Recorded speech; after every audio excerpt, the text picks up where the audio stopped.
نعیم پنجوت، اب آپ نے گفتگو سنی، آج جو ڈیولپمنٹ ہوئی ہے یہ ڈیولپمنٹ بھی آپ نے دیکھی اور کڑیاں بھی ملائی جا رہی ہیں، بہت سارے لوگ بہت سی بات کر رہے ہیں، تو آپ کو لگتا ہے کہ جنرل فیض جو ہیں وہ واقعی ان کا کوئی کنیکشن عمران خان صاحب کے ساتھ 9 مئی کا ہوگا؟ باقی تو چلے وہ جو پولیٹیکل انوالومنٹ ہے اس کے اوپر تو بات ہوتی رہتی ہے، اس کے اندر کوئی آپ کو لگتا ہے کہ ایسا ہوگا؟ دیکھیں، بہت شکریہ اسما، آپ نے موقع دیا ہے. میں 2 پوائنٹس کے اندر اپنی بات کمپلیٹ کروں گا 2-3 منٹ میں. دیکھیں، سب سے پہلی بات یہ ہے کہ 9 مئی کے حوالے سے خان صاحب کو منسوب کرنا کہ جنرل فیض جو ہیں ان کے ساتھ انوالو تھے اور 9 مئی انہوں نے کروایا ناقابل تردید شواہد، تو وہ تو ہم نے دیکھ لیے کہ جو ناقابل تردید شواہد تھے اسی وجہ سے جوڈیشل کمیشن نہیں بنایا جا رہا، اسی وجہ سے حقائق اگر تھے تو آپ سامنے لے کر آئیں، ایویڈنس لے کر آئیں، نہ آپ کورٹ آف لاء کے اندر لے کر جاتے ہیں، نہ پراسیکیوشن آپ کی ثابت کر پاتی ہے، اور جس کی وجہ سے عمران خان صاحب مختلف مقدمات میں بری بھی ہو رہے ہیں. سیکنڈ بات یہ کہ آپ نے جنرل فیض کے حوالے سے کارروائی کی ہے. دیکھیں، اگر کسی نے ایک جگہ پر کرپشن کی ہے نا، کوئی پراپرٹی کا معاملہ ہے، ٹھیک ہے، کوئی کسی جو ہے وہ ٹاپ سٹی کے اندر اس نے کرپشن کیا ہے، کوئی منصوبہ ایسا جس میں اس نے جا کر جناب کرپشن کی ہے، تو اس کے لیے کیا ہے؟ اس کے لیے ایک سول کورٹ ہے جس کے سی آر پی سی کے تحت جس کے اوپر مقدمہ چلایا جا سکتا ہے، کیا جا سکتا ہے. لیکن یہاں پر کیا ہے؟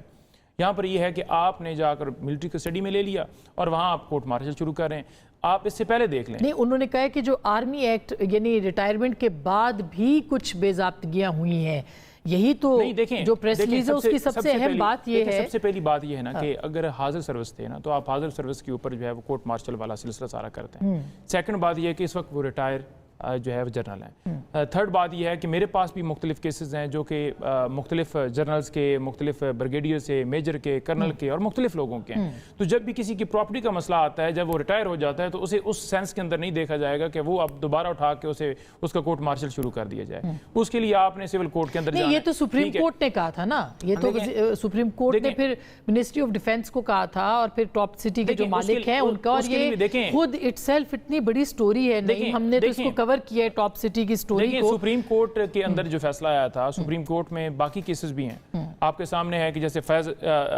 وہ دھرنا کیس اٹھایا گیا فیض آباد، آپ کے سامنے ہے کہ 9 مئی والا کیس ٹھپ کیا گیا، آپ کے سامنے فنڈامنٹل رائٹس والی پٹیشن فارغ کی گئی، آپ کے سامنے ہے کہ دھاندلی ہوئی 8 فروری کو اس کے اوپر جو ڈاکہ ڈالا گیا وہ پٹیشن نہیں سنی گئی، آپ کے سامنے ہے کہ آج جس طرح سے وہ پٹیشن نہیں سنی گئی اور جہاں پر 3 MNAs ہمارے جیتے ان کو جان بوجھ کر ہرا دیا گیا. تو وہ تو ایک ساری صورتحال سامنے ہے. لیکن اس کے لیے ایک پروسیس ہے نا کہ آپ اگر کہتے ہیں کہ ٹاپ سٹی والے جو ہیں اس کے خلاف کارروائی کریں یا ڈیفینس منسٹری وہ کمپلینٹ کرے گی یا اس میں جا کر جو ہے وہ کوئی دعویٰ کرے گی یا اس کے اوپر کوئی کیس فائل کرے گی، یہ نہیں ہو سکتا کہ آپ اٹھا لیں اور یہ کہیں کہ 9 مئی کی شواہد ان کے پاس ہیں اور وہ اس کے اندر بھی امپلیکیٹ کیا جائے گا، عمران خان کے خلاف گواہی لائی جائے گی یا یہ کیا جائے یا وہ کیا جائے. یہ بات غلط ہے. ہم کہتے ہیں کہ کسی نے اگر جرم کیا ہے تو قانون کے مطابق کیا جائے. لیکن اگر آپ یہ کہیں کہ وہ پاکستان تحریک انصاف کے ساتھ جوڑیں یا PTI کے ساتھ جوڑتے ہوئے عمران خان کے ساتھ جوڑیں، یہ ایک بندے کو ٹارگٹ کرنا، پھر آپ ایسا کریں کہ سارے جتنے جرنلز ہیں، چیف ہیں، جتنے ہیں سب کا آڈٹ کریں اور سب کے اوپر آپ ایکشن لیں. پھر آپ چیف جسٹس آف پاکستان ہو یا آپ کے کوئی دیگر ججز ہوں یا کوئی بھی ہو، پھر بری ذمہ تو کوئی بھی نہیں ہے نا.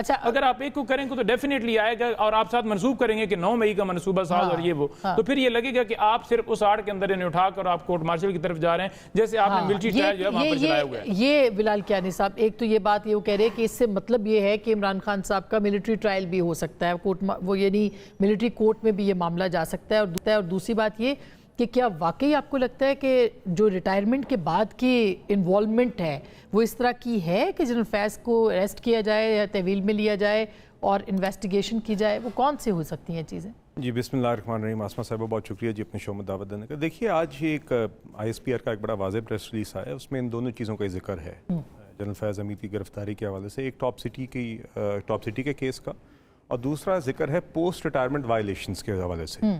دیکھیے، میری جو انڈرسٹینڈنگ ہے کہ ملٹری ایکٹ کے تحت بھی اور ان کے نیچے جو ان کے رولز بھی ہیں اس میں ایون پوسٹ ریٹائرمنٹ فوجی افسران are bound by certain rules and they are aware of this, service join کرنے سے پہلے بھی، سروس کے دوران بھی. اور وہ وائلیشنز کا نیچر کیا ہے یہ تو تفصیل ہمارے سامنے نہیں ہے. وہاں پہ کورٹ مارشل پروسیڈنگز کی آغاز کا بھی ذکر ہے، وہاں پہ کسٹڈی میں لینے کا بھی ذکر ہے. مگر دیکھیے اب وہ وائلیشنز کیا ایسی ہیں کہ ان کی سروس کے دوران کوئی ایسی چیزیں ہیں جو وہ ڈسکلوز نہیں کر سکتے تھے, کوئی آفیشیل سیکرٹ ایکٹ سے مطلوب چیزیں ہیں, کیا ان کی سروس کی دوران کی وائلیشنز ہیں جو بعد میں انہوں نے کہیں بات کی ہے, یا whatever those post retirement violations. For example I know this کہ پوسٹ ریٹائرمنٹ بھی کچھ جابز لینے کے لیے یا کوئی بھی جابز لینے کے لیے آپ کو شاید NOC لینا ہوتا ہے پوسٹ ریٹائرمنٹ. اس طرح کی کچھ قدغنیں اور چیزیں موجود ہیں جو but that can only be debated once we know the nature of those facts. مگر یہ اتنے کوئی سنگین کیسز نہیں اگر آپ کے جاب کے لیے, یہ تو معاملہ تو 9 مئی کا یا عرش شریف کا, جیسے وہ کہہ رہے کہ ان کے قتل کا معاملہ ہے یا 9 مئی کا معاملہ ہے. دیکھیے یہ تو اسپیکولیشن ہے نا جی. میں یہ کہہ رہا ہوں کہ it could be anything. یہ کہنا کہ کوئی بھی military officer post retirement try ہی نہیں ہو سکتا یا اس کا کورٹ مارشل نہیں ہو سکتا, اس کی بے تحاشا مثالیں ملٹری میں in the past over the decades ہیں بھی, یہ within the rules and act ہے بھی, اور یہ ممکن ہے بھی. اب اس کے اوپر بحث کرنا کہ کیا یہ صحیح ہے غلط ہے, یہ تو فیکٹس کی بنیاد پہ ہوگا جو ہمارے پاس نہیں ہے. ایک چیز ISPR کے سامنے مگر جو دوسری بات ہے, دیکھیے ISI کسی بھی کے خلاف یہ پہلی بار ہے. آسما صاحبہ یہ بات ضرور ہے کہ شاید وہ کہہ رہے پراپرٹی ہے, مگر ہاں انہوں نے یہ کہا پراپرٹی ہے, لیکن جو پریس ریلیز ہے اس میں آگے لکھا ہوا ہے کہ آرمی ایکٹ کی خلاف ورزی کی وجہ سے ریٹائرمنٹ کے بعد جو ہے وہ ان کی کچھ ایکٹیویٹیز پہ کیسز ہیں. مگر دیکھیے اس میں ایک بات یہ ضرور ہے کہ اس طرح کی اکاؤنٹیبلٹی آف ملٹری آفیسرز کی ایگزامپلز تو آرمی کے اندر موجود ہیں. 9 مئی کے بعد بھی جو ذمہ داران افسران تھے ان کے خلاف بھی ایکشن کا ذکر ہے. اس سے پہلے بھی دیگر افسران کے خلاف مختلف وائلیشنز پہ اس طرح کی پروسیڈنگز ہوتی ہیں. اور دیکھیے دوسری بات یہ ہے کہ میں آپ کو 1 منٹ کے لیے روکوں کیونکہ شاہ خاور صاحب آ چکے ہیں اور آرمی ایکٹ پہ جو آپ نے بات کی ہے ہم ان سے تصدیق بھی کروا لیتے ہیں. سر اب آپ کے